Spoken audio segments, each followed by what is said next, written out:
Kilig overload na sa gabi at ma-in-love head over heels. Ngayong gabi, may Prince Charming na naman na susubukang mahanap ang kanyang posibleng true love. Meet our searcher of the day, Prince Charming Vince Maristela. Isa si Vince sa Sparkle's Boys of Summer. Naging parte ng ilang serye katulad ng Love Caught in His Arms, Love Before Sunrise, at isa sa mga aabangan sa upcoming na Encantadia Chronicles, Sagre. Bukod sa pag-aartista, pangarap din niyang maging isang piloto. Mapatunayan kaya ni Vince Maristela na love is in the air. Prince Charming Vince, excited ka na bang makilala ang dawan mo? Oo naman, excited na ako, Kuya Kim. Alam mo, meron tayong 3 prinsesa naghihintay sa'yo, Prince Charming. Magpapakilala sila sa'yo. Unahin natin si Princess Ruby.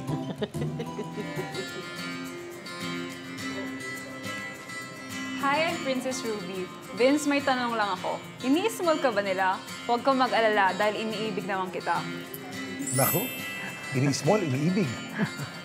Ang susunod na magpapakilala naman ay si Princess Pearl. Hi, I'm Princess Pearl. By the way, Vince, nagbebenta pala ako ng SD card. Baka gusto mong gumawa ng memories with me. SD card, memories. Ilang gig kaya yun, Kuya Kim? 1 terabyte. Ay, Last but not the least, Princess Diamond. Hi, I'm Princess Diamond na magbibigay ningning ng puso mo. At syempre, hindi pa nakita ni Prince Charming Vince ang ating mga prinsesa. Pero kayo mga nanonood sa TV at online, nakita na sila kanina. Pwede kayong mamili ng perfect kapaares ng ating Prince Charming today. I-comment lang sinong bet nyo sa Dapat Alam Mo Facebook page. Prince Charming Vince, may 3 stages of falling in love ang pagdadaanan mo para mahanap ang iyong prinsesa. Sa una, kailangan mo pumili sa mga prinsesang sa tingin mo, one step closer to forever na sa pamamagitan lamang ng pagtingin sa kanilang paa. okay. At para sa ating mga prinsesang searchy, put your best foot forward. Ram, paa na. Searchy number 1, Princess Diamond. Size 6 ang kanyang paa.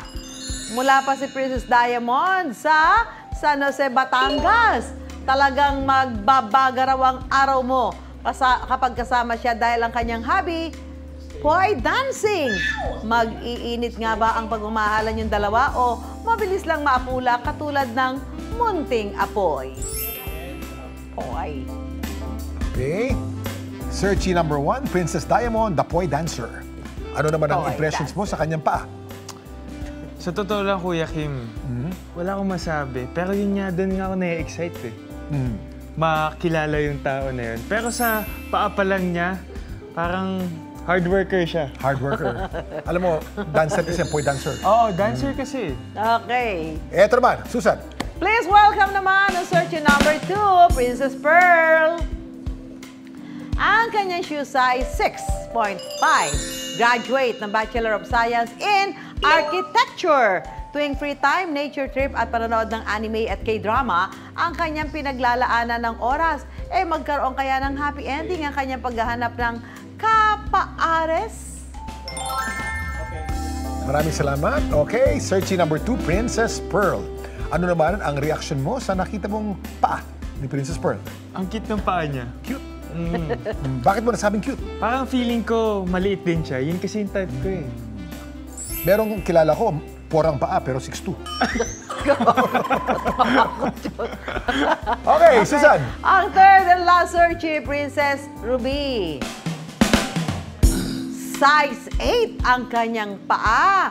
Nakapagtapos ang kursong Bachelor of Arts in Journalism at ngayon ay isang content writer mula sa Maynila. Maisulat na kaya ni Princess Ruby ang kanyang happy ever after ngayong gabi? Maraming salamat, Princess Ruby. Baba ka muna. O yun namang paa ni Princess Ruby na kulay ruby din. Ang manicure, ang pedicure. Kay Princess Ruby naman, medyo malaki yung paa niya. Malaki. So, Pag malaking paa, anong sinasabi nun? Tingin ko, patangkad siya at malaki yung malaki yung paa niya. Malaki yung? Sabi mo, malaki na yung paa, tapos malaki pa yung Malaki siyang puso. Malaki yung puso niya. Yan. Yan ang gusto mo sabihin. Tinutulungan lang kita. Baka anong masabi mo? Malaki ang puso. At para sa ating mga kapuso, sino kaya ang gusto nila para sa'yo? Nangunguna online sa GMA Public Affairs YouTube channel at Dapat Alam Mo Facebook page. Boto nila ay sina Princess Ruby.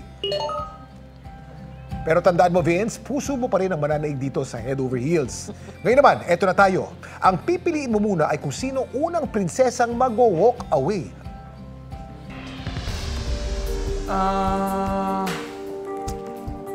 Siguro si Princess Pearl. Princess Pearl ang unang mag-walk away.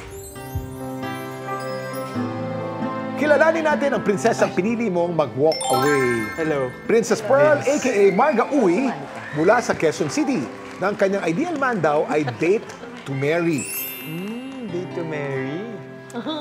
Princess Pearl, thank you very much. You may now walk Thank you. away. Ang paandaran love connection, palalimin pa natin another step closer to forever. Sa stage naman na to, dapat mapatunayan ng mga Princess Searchy kung bakit sila perfect fit kay Prince Charming at kung bakit sila ang tunay na kapaares niya. Prince Charming Vince, sa question and answer portion, walang tama at maling sagot. Lahat ng tanong mo sa kanila ay situational. Tumutugma sa pagkakataon at ikaw lang ang makapagsasabi kung magkapaares kayo. Okay? Susan? Yes, Kuya Kim. Suotan muna natin ang headphone ng isa Yes, nating princess, Princess Ruby. na si Princess Ruby. Para pakita. Princess Charming, ano naman ang tanong mo kay Princess Diamond? Princess Diamond, paano mo ako papakiligin kung bibigyan mo ako ng regalo sa ating first date? Go? Paano kita papakiligin sa first date natin? Siguro magbibigay ako sa'yo ng magagamit mo para dun mo ako maaalala. Magagamit mo Magagamit. yung gamit para maalala mo siya. Pwede ba magtanong? Follow-up question. Walang follow-up question. Mamaya, pag kayo na, pwede ka magtanong. Kahit na buong gabi mong tanongin. At ngayon naman, ang isa nating princess ang tanungin mo. Si Princess Ruby. Yan. Princess Ruby, ang tanong ko ay, paano mo ako papakiligin kung bibigyan mo ako ng regalo sa first date natin? Oh, ikaw naman na makinig. Paano ba kita papakiligin? Well, nakita kong nag-workout ka. So, ang plano kong regalo ay protein shake, supplements. Kasi Protein mahal shake yun. at saka supplements. Alam niyo yung weakness ko, Kuya Kim, ha? Aba, Ayun. mahal yun. Mahal yun. Mahal yung supplements, ha? Salamat sa mga sagot ninyo, Princess Searchies. Prince Charming Vince, matanong ko lang muna, ano bang iyong ideal girl? Ideal girl ko is... Type ko talaga maliit, Kuya Kim. Maliit. Tapos, makulit na joker din. Yung parati kaming vibes. Ganun. Ang laki-laki mo, gusto mo maliit? Kakaiba ka. Okay. Prince Charming Vince, sino nga ba ang mas nagpatibok sa puso mo at sino ba sa pakiramdam mo ang iyong perfect kapares? Oras na para i-reveal kung sino sa dalawang prinsesa ang mag-walk away. Ang mag-walk away is si Princess Ruby. Princess Ruby. Kilalanin natin siya. Princess Ruby, a.k.a. Abigail Tan, na isang content writer mula sa Manila. Mahilig din siya mag-gym, running, at thrifting. You may now walk away. Maraming salamat. At tawagin naman natin ang iyong The One.